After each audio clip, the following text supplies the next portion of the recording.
नमस्कार, आप देख रहे हैं खबर दृष्टिकोण चैनल और मैं हूं आपके साथ पल्लवी अग्रही।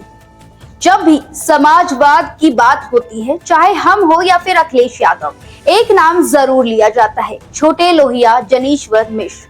लेकिन क्या आप जानते हैं कि उन्हें छोटे लोहिया क्यों कहा जाता है? दरअसल जनीश्वर मिश्र डॉक्टर राम मनोहर लोहिया के निजी सचिव थे। विद्यार्थी जीवन से ही उन पर लोहिया जी के विचारों और कार्यशैली का गहरा असर पड़ा। उन्होंने समाजवाद को न सिर्फ अपनाया बल्कि उसे पूरी तरह से जिया। यही वजह है कि लोग उन्हें स्नेह से छोटे लोहिया कहने लगे। जनेश्वर मिश्र का जन्म 5 अगस्त 1933 को बलिया जिले के शुभ नाथई गांव में हुआ। उनके पिता का नाम रंजीत मिश्र और माता का नाम बासमती था। छात्र जीवन में वे लोकनायक जयप्रकाश नारायण और डॉक्टर लोहिया दोनों से ही प्रभावित रहे। राजनीतिक सफर की शुरुआत उन्होंने दाओबा इंटर कॉलेज से की और समाजवादी युवजन सभा से जुड़ गए। फिर 1969 में इलाहाबाद की फूलपुर सीट से पहली बार सांसद बने। उस समय उन्होंने इंदिरा गांधी के मंत्री केडी मालवीय को हराकर इतिहास रच दिया। वे फूलपुर से चुने जाने वाले पहले गैर कांग्रेसी सांसद बने। इसके बाद वे 4 बार लोकसभा और 1969, 2000 और 2006 में राज्यसभा के सदस्य बने। आज भी समाजवादी आंदोलन की चर्चा में जनेश्वर मिश्र का नाम प्रेरणा देता है। आज संगोष्ठी का आयोजन किया गया, क्या कहना चाहेंगे आप? पहले तो मैं बधाई देना चाहूँगा। एक तो हमारे 3 बड़े नेताओं जो मेहनत हो चुके हैं, उनको बिल्कुल लगे हैं। लोहिया जी, छोटे लोहिया जी और नेताजी मुलायम सिंह जी, ये लोग समाजवादी पार्टी के स्तंभ रहे हैं अपने अपने जमाने में। और मैं ये कहना चाहता हूँ कि इस गोष्ठी तरह की गोष्ठी का होना आज के ज़माने में बहुत ज़रूरी है। जो देश की परिस्थितियाँ चल रही हैं, उन परिस्थितियों का अगर कोई जवाब किसी के पास है, वो समाजवादी विचारधारा की है। तो पार्टी की बात नहीं कर रहा, समाजवादी विचारधारा।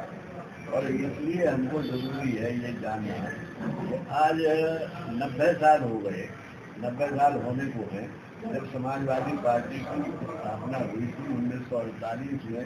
गांधी जी के बाद समाजवादी विचारधारा की एक सेल तो कांग्रेस के अंदर पहले से थी। इसमें लोहिया जी भी थे, जयप्रकाश जी भी थे, तमाम कांग्रेस के लोग भी कांग्रेस में, लेकिन तो उन्होंने अपनी एक सेल बना दी थी अंदर। और उस सेल वो काम करती थी। वो सेल असल में गांधीवादी सेल, वो गांधी की विचारधारा से प्रभावित लोग थे। तो जब गांधी जी की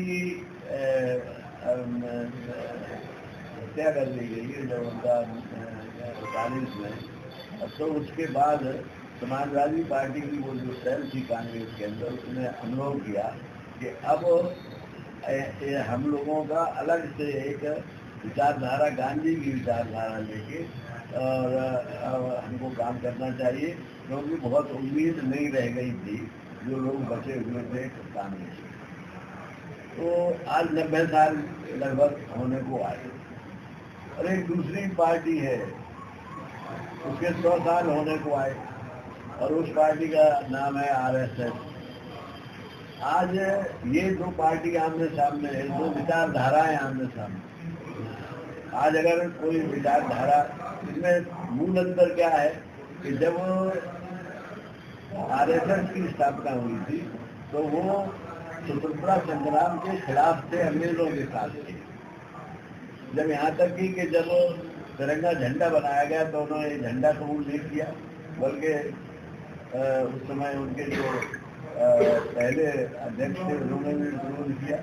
और ये लोग अंग्रेजों के समर्थक थे, और हम लोग जो थे वो गांधी जी के साथ असहयोग आंदोलन से और अहिंसा और सत्य के मार्ग पर चलकर समाज में हमारे पांडे जी आए, उनका तो वो हम लोग उस रास्ते के चल रहे हैं। तो शुरू से विरोध रहा, और आज स्थिति ये आ गई है कि विचारधारा के रूप में केवल 2 ही विचारधारा बची है। बाकी होता क्या है कि ये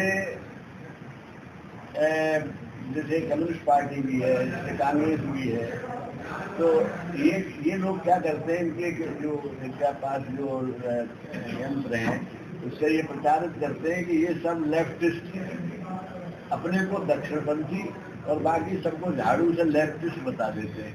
कम्युनिस्ट पार्टी को भी लेफ्टिस्ट बता देते हैं, हमें भी लेफ्टिस्ट बता देते हैं, कांग्रेस को भी लेफ्टिस्ट बता देते हैं। तो ये ऐसा नहीं, हमारी और कम्युनिस्ट पार्टी की विचारधारा में बहुत जमीन और आसमान का अंतर है। कम्युनिस्ट पार्टी एक विदेशी समाजवादी विचारधारा है जो सिर्फ वर्ग संघर्ष की बात करती है, अमीरी और गरीबी की लड़ाई की वर्ग संघर्ष की बात करती है, अमीरी गरीबी के लिए। हमारे यहाँ वर्ण व्यवस्था मुख्य है जी, और उसकी लड़ाई है, उससे करना है। तो ये खबर आपको कैसी लगी हमें कमेंट करके जरूर बताइएगा। बाकी आगे के ऐसे देश दुनिया की तमाम खबरों को देखने के लिए हमारे चैनल खबर दृष्टिकोण के साथ बने रहें।